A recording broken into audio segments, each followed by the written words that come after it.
debate. Our motion for this afternoon is the death penalty should be reinstated in Britain.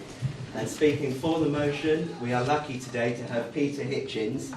Now, Peter is an Orwell Prize-winning journalist and columnist for the Mail on Sunday. He's the author of several books, including The Rage Against God, The War We Never Fought, and The Cameron Delusion. He has also travelled extensively, including around much of the former Soviet Union, where he witnessed many of the final scenes of the Cold War. Also speaking for the motion, we have Will, and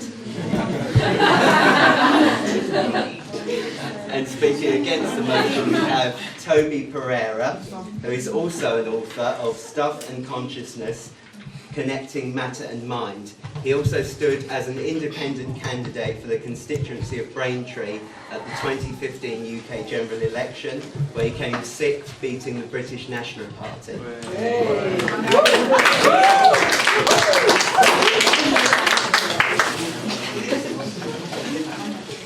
Okay, so I'll just go through the rules of the debate for this afternoon. Each speaker will make their case either for or against for 10 to 15 minutes. And if you have any questions at any time, feel free just to raise your hand, and the speaker can either take your question or reject it, or alternatively, they may choose to take your question at a later point in their speech. Afterwards, there will be a vote taken afterwards and a vote before. So if you haven't voted already, please do so now. And afterwards, there will be a Q&A session with just Peter Hitchens, where you can ask him any question of your choosing. So now I would like to invite Peter Hitchens to speak for the motion. Thank you so much. First of all, I'm going to take a brief poll, and I'm going to ask all of you to raise your hands if you believe that you have an open mind. Right, now you're going to have to prove it. It's very straightforward. This is usually presented as an emotional issue, either by people who point to the horrors of murder and to what happens to the families of the murdered person and to their friends and to everything which surrounds them, or it's an emotional question addressed by the opponents, who will come up with all kinds of tear-jerking stuff about the horrors of people being wrongly executed, and which I can deal with later on, and generally also try and establish, for this is a moral question of our time of a particular character, try and establish, by saying that they're against the death penalty, that they are really very nice. Fundamentally, it's a badge in modern Britain of being very nice to be against the death penalty, because what you're saying is, I'm not prepared to countenance this horrible, brutal, savage thing. I am much too good, much too nice. It's the original virtue signalling, and it's been going on now for about 60 years. And the falsehood of this niceness is what I propose to demonstrate this afternoon.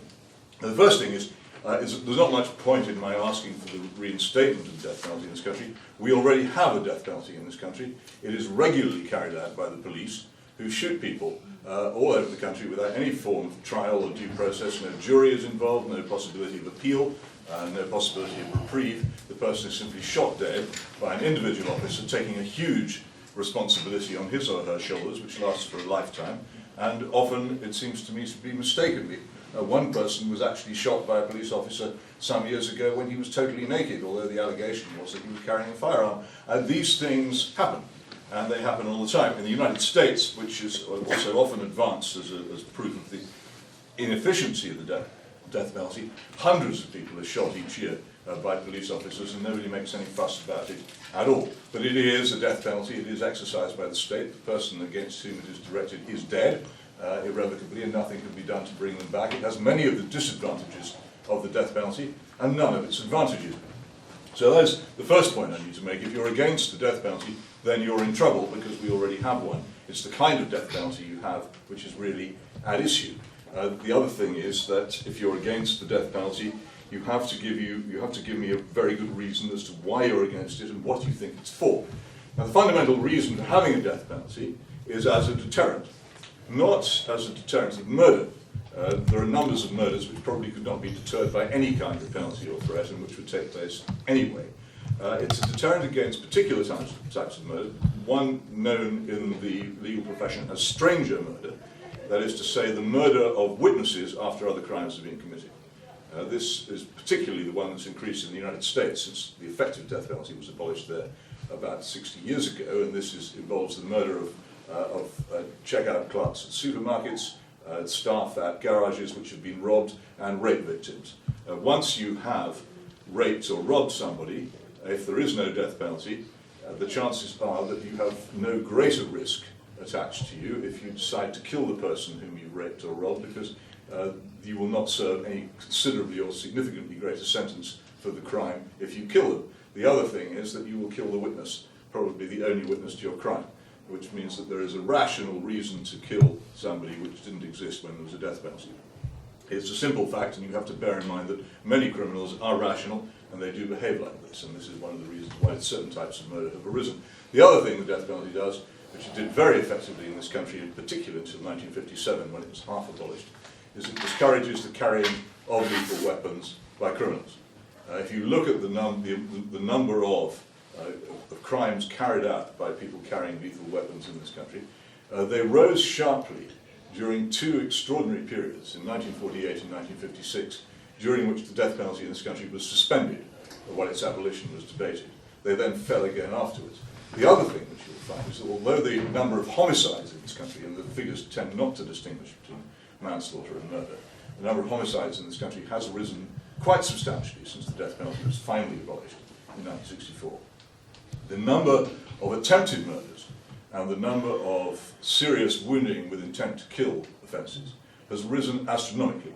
And if it were not for the increasing efficiency and incredible hard work and skill of our paramedics and of our trauma units, our trauma surgery units and emergency rooms, many of those people would be dead. And if we had the National Health Service of 1964, we would have probably a homicide rate in this country in the thousands each year.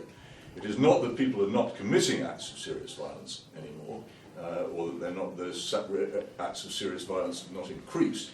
It's that the medical services of this country are saving very large numbers of people who would otherwise have died and whom their attackers either intended to kill or didn't care whether they lived or not. This is what the death penalty deters, and this is what its absence has failed to deter.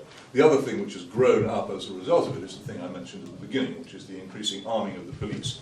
Now, when I was growing up in this country, it was our great boast that we were one of the very few countries in the entire world which had an unarmed police force, and where, in fact, criminals would search each other before they went on bank robberies for weapons, because they were afraid that if any of them used such a weapon during a bank robbery, they would all hang, which was the law until 1957. These conditions ended very rapidly after the abolition of the death penalty, and we now have an armed police force in all but name. It's never been legislated by Parliament, but you really have to look around you to see how many police officers are now carrying weapons and, as I said, are capable of and do use them to kill people in what is effectively a death penalty. So those overcome many of the objections. Now, I would accept any argument made against the death penalty by somebody who's a total pacifist. If they said that they did not believe that at any stage the state should maintain armed forces, defend this country when it was under attack with armed force, if they believed that the use of violence by the state was at all times wrong morally and that they held this as a consistent position, I would respect that. I would also point out the consequences of living in a country which refused to defend itself, and the likelihood that you would then be invaded and taken over by another country which was not as moral as you were. But the fact is, it is a consistent moral position, and if you wish to hold it, then you can logically and reasonably maintain that you are against the death penalty. If, on the other hand, your objection to the death penalty is that you don't believe the state should kill people, or that it's a great and avoidable tragedy that the death penalty sometimes kills people by accident, the wrong people, because of false evidence or a wrongly conducted trial or anything of that kind, those are your reasons. They don't actually stand up to logical analysis at all, because you cannot consistently maintain this as an objection to the death penalty. Why not? Well, first of all, as I said, states maintain armed forces with your support. Many of you looking back over recent history will look at some of the wars which this country has fought, and it will depend on who you are, which ones they are. Most people would agree, for instance, that the Second World War against Hitler and the German National Socialists was justified. have to accept that during those wars, people were unintentionally killed as a result of fighting them. People who were innocent, people who we had no intention of killing, but who died anyway, because it is in the nature of any war that people will do so. Even in the recent war in Libya, where we used supposedly super accurate bombing, quite large numbers of children and civilians were killed as a consequence. And what is more, any military expert could have told you at the outset of that war that this would be so. This is not just an accidental possible consequence, it is a certain consequence of engaging in any war at all. So if you've ever supported any war, or if you look back at history and you think any war was justified, you are ultimately sanctioning, because you think it's worthwhile, you are sanctioning the killing of innocent people, because it will happen. So to rule out a policy on the grounds that it will kill innocent people utterly would leave you powerless in so many other areas. There's another area I cited in this, which is quite interesting. Most people, I think, are quite used to the fact that in this country we accept mass car ownership as one of the main means of transport. In fact, the country would probably come to a halt if we didn't allow mass car ownership. But it is nonetheless the case that as a direct, predictable result of mass car ownership, hundreds, sometimes thousands of people die each year, wholly innocently. And this is a known policy, and as long as we continue to maintain a known result, a predictable result, and one which will invariably happen at the beginning of each year, we know it will, and yet this policy is quite happily accepted by people. If you want to make out that you cannot accept a policy which has benefits, because innocent people will die as a result, then you paralyze yourself in so many areas that you simply couldn't move.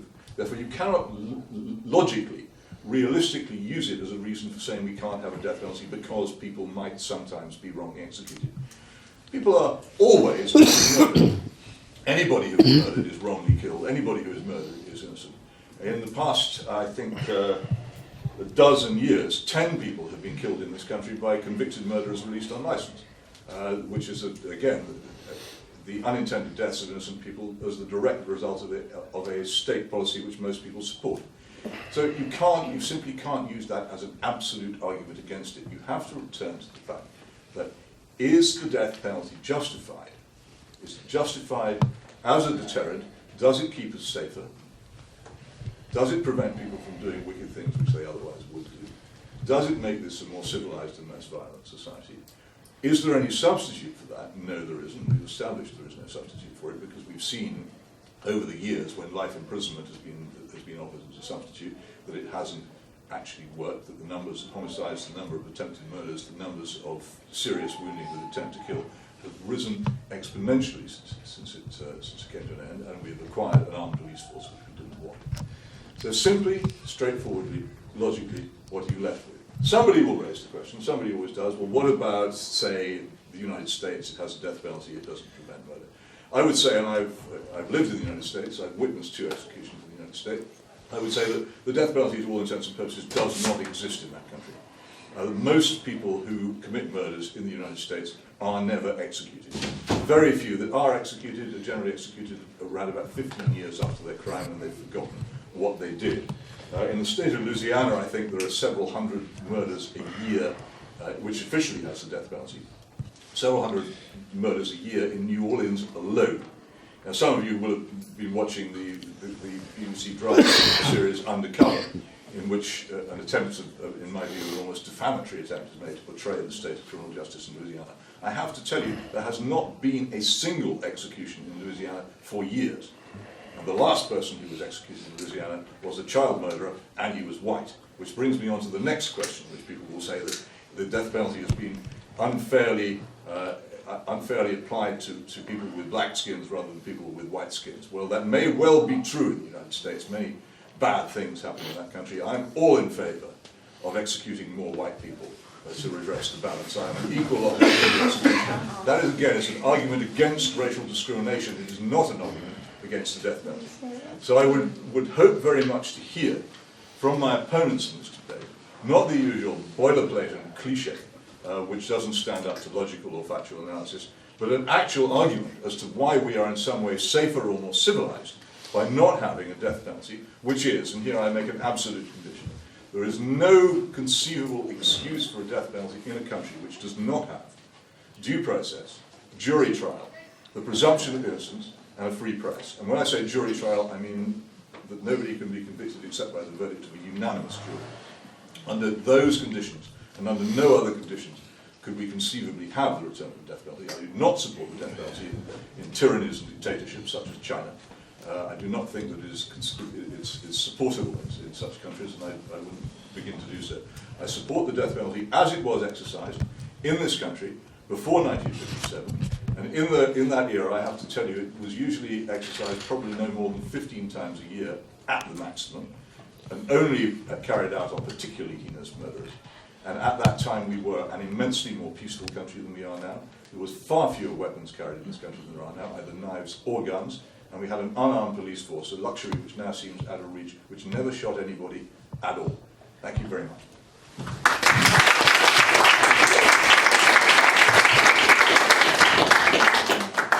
Thank you very much, Peter. I will now invite Toby Pereira to make the case against the motion. Hello. First of all, thank you very much for having me here to take part in this debate at Stationers Crown Woods Academy. It's a bit of a mouthful, isn't it? Perhaps you shorten it to SQUAR. So if not, that's my gift to you. But any organisation that has a name that awkward gets all the letters other than the capitals removed, whether they like it or not. I call it capital punishment. Anyway, moving on. I'm going to discuss what I think are the main reasons people would give for punishing people generally. And I'm going to go through them one by one to show why they're inappropriate reasons or do not apply to the death penalty. So they are in no particular order. Number 1, rehabilitation. Number 2, physical prevention of future crimes. So if you're in prison or dead, obviously you can't go and commit further crimes. Number 3 is paying something back to the victims or society in compensation. Number 4, revenge. Number 5 is objective justice, that someone simply deserves a specific punishment, regardless of any effects this punishment might have in the wider world. And number 6 is deterrence. So first of all then, rehabilitation. Well, there's obviously no way that a dead person can be said to be a rehabilitated member of society, so I think we can move on from that. Physical prevention of future crimes. Well, this obviously does apply to the death penalty. If you're dead, you're going to find it hard to go out and commit further crimes. But prison also works as a physical preventative, so this isn't an argument specifically for the death penalty. So the next one would be paying something back to victims or society.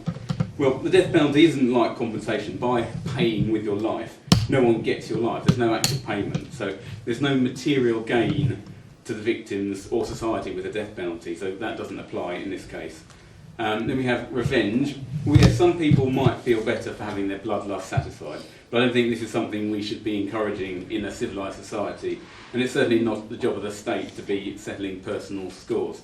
So now we move on to objective justice.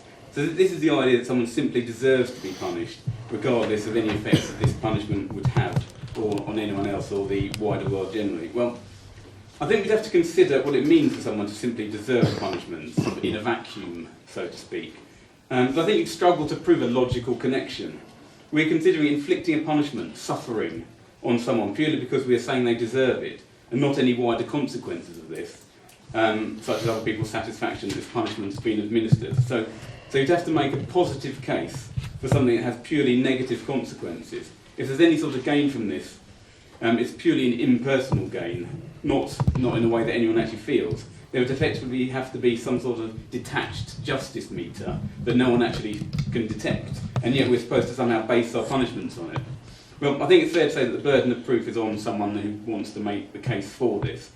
Also, some people's idea of justice seems to be that the punishments that should fit the crime. And I think this is vague at best, but in any case, I would argue that state execution is far more cold, calculated and callous than most murders, many of which are in the heat of the moment.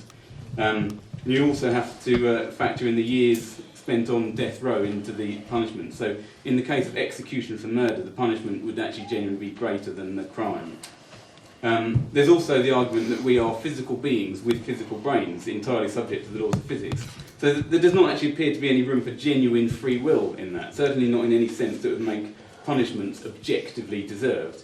People are often treated more leniently if they're found to have some physical impairment in their brain that has caused their behaviour. Well, spoiler alert, the more we understand about the brain, the more this will happen, until one day it will click that all the causes of our behaviour are physical. Of course, in our day-to-day lives, we generally act as if people are responsible for what they do. We couldn't get by otherwise. It's needed to make society function.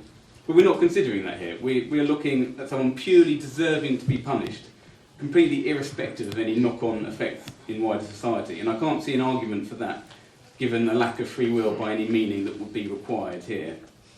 I would also argue that even if you do conclude that someone does deserve to be punished in a vacuum, so to speak, it's simply not the job of the state to punish someone for such a reason. The state is there for the security and the smooth running of the country, for the welfare of its citizens, and to act responsibly in world affairs, that sort of thing. It is not there to make standalone moral judgments on individuals. The state does not own its citizens and has no right to impinge upon them in any way that is not directly related to its role of running the country. So it doesn't matter what you think of the person and the crime that they might have committed. This is a logical argument based on the state's legitimate power and the reasons it can use for punishment. So that's three main reasons for dismissing objective justice for reinstating the death penalty. Firstly, there's no positive evidence that this pure punishment is in any way logically justified. Secondly, there is evidence against it, given that as physical beings, humans lack a level of free will required for us to deserve to be punished. And thirdly, even if you could argue a case for it, it's simply not possible for the state to administer such a form of justice. So finally, I'll move on to deterrent. Well, first of all, there is a lack of evidence that deterrence works in the case of using the death penalty for murder. Not many developed countries have the death penalty, so there's not much data to make a proper comparison. Obviously, there's America, and their murder and violent crime rate is generally much higher than ours. Not that that is necessarily because of the death penalty, but there's certainly no evidence coming from there that it is an effective deterrent. And if the murder rate has gone up in the UK since the abolition of the death penalty, it certainly doesn't prove the causal relationship. There are so many variables, and regardless of that, this century, murder rates have generally fallen year on year, so it is actually in decline anyway. And there are some situations where having a death penalty could act in the opposite way to a deterrent. If someone has already